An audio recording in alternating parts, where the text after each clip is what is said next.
Shabbat Shalom. This week we read not one, but two portions, Vayakhel-Pekudee. And if there is a theme that we continue from last week's Torah portion, it's the use of gold and silver. That's right, I want to talk to you about gold.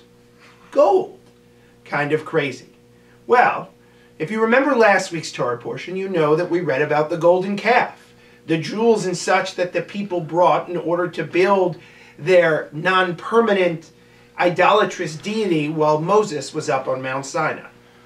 This week, we see that the people used this gold to finish the construction of the tabernacle, led by Bezalel, the hand-picked artisan who would construct this tabernacle and lead the people to complete the home for God's presence and for the ark. The people realized that gold not only has negative purposes, but also positive purposes. When we take a deeper look, we realize it's not the gold at all, but rather it's what's in the people's hearts.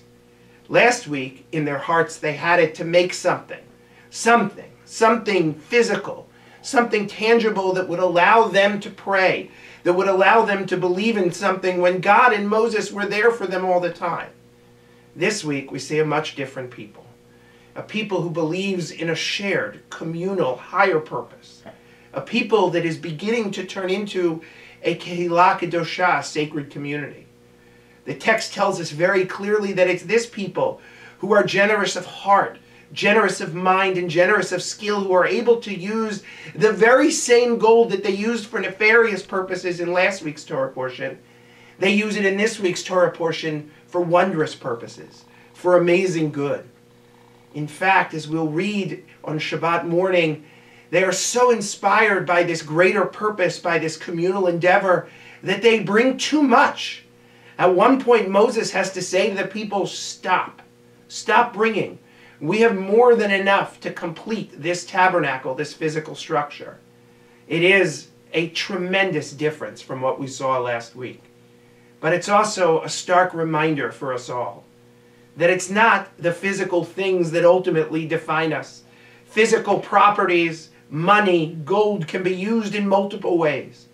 But ultimately, for that Jewish community and for any Jewish community after, it's what we bring in our hearts that really will define us.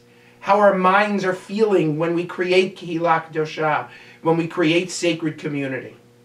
I hope and I pray as we celebrate this Shabbat together, and many in the future, that we will be able to mimic that heart and that mind of the Jewish people in those days. Shabbat Shalom.